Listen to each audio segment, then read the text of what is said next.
নোকের আসর দিয়ে আমি তোদেরকে কামড় দিয়ে আমি তারেক ভাইকে রক্ষা করব। এই জন্য আমি মানবতার জীবের সেবার জন্য বিরিয়ানি আর এই মাছ নিয়ে আসছি। আমিও খাবো, আমার বিড়ালরেও দিব। আমাকে নিয়ে ফানি ভিডিও বানাবেন না।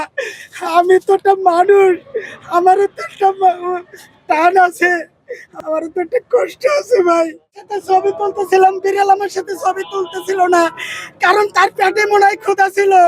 সেজন্য বলছিল যে তুই আমার মুখ দেখবি, তুই শালা তুই আমার পেটটা দেখবি না, আমার পেটে কিছু নাই। কিন্তু একটা কুকুর, কোরআন শরীফে কুকুরের নাম আছে, অথচ কত বড় বড় মানুষ আছে তার নাম কিন্তু কোরআনে নাই।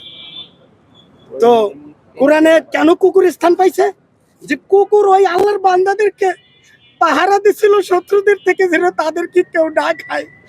আমার মনে হয়েছে সেই সূরা কাহাব, আসাবে কাহাব, সেরকম মনে হচ্ছে যে আবার তারেক ভাইরা মনে হয় বিড়ালটা পাহারা দিচ্ছে, যে তোরা যদি তারেক ভাইরা হামলা করতে আসিস, আমি তোদেরকে নখের আসর দিয়ে, আমি তোদেরকে নখের আসর দিয়ে, আমি তোদেরকে কামড় দিয়ে আমি তারেক ভাইকে রক্ষা করব। এই জন্য আমি মানবতার জীবের সেবার জন্য বিরিয়ানি আর এই মাছ নিয়ে আসছি। আমিও খাবো, আমার বিড়ালরেও দিব। কিন্তু বিড়াল কোথায় আছে আমি জানি না ভাই। আমাকে নিয়ে ফানি ভিডিও বানাবেন না।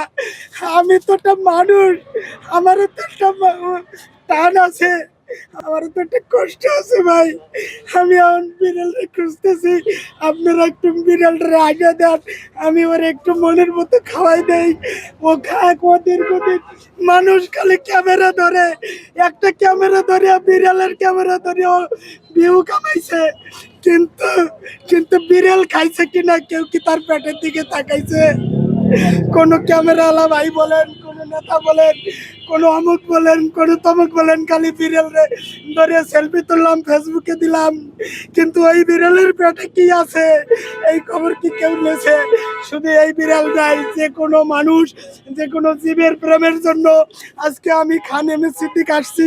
আমাকে দেখে, যেমন হিরো আলমকে দেখে হিরো আলম পারে, আমি কেন পারবো না? তো ভাইরাল সিদ্দিক যদি একটা বিড়ালের জন্য খাবার নিয়ে আসতে রে, আমি কোটি কোটি টাকার মালিক, কেন আমি বিড়ালের জন্য আমি খাবার আনবো না? আল্লাহ রাসূল বিড়াল পছন্দ করতেন। বিড়াল আর কুকুর সবই কিন্তু আল্লাহর আল্লাহর আল্লাহর সৃষ্টি। এই পৃথিবীটার সৌন্দর্য, আল্লাহ এক একটা সৃষ্টি জগৎ বানাইছে, গাছ ফুল তরলতা জীব জন্তু সবই আল্লাহ মানুষের কল্যাণের জন্য। কিন্তু এই জীবের যদি প্রেম আমরা না করি, তাহলে কিছুই হবে না। আর কমেন্টে অনেকে লেখছে ভাইরাল সিদ্দিক গেছে, এইবার বুঝি নিবন্ধন পাবে। আবার কেউ লেখছে ভাইরাল সিদ্দিক গেছে, মোনাজাত ধরছে, এবার 2 দিন পিছাই গেল। তারা কি গায়েবের খবর জানে যে কবে নিবন্ধন পাবে, কবে নিবন্ধন পাবে না? এই জন্য ভাই এই ধরনের কমেন্ট থেকে দূরে থাকবেন। আপনারা সুন্দর সুন্দর কমেন্ট করবেন। আর আমি এই রাষ্ট্রের অথর্ব স্বরাষ্ট্র উপদেষ্টার কোনো বিচার দিতে চাই না।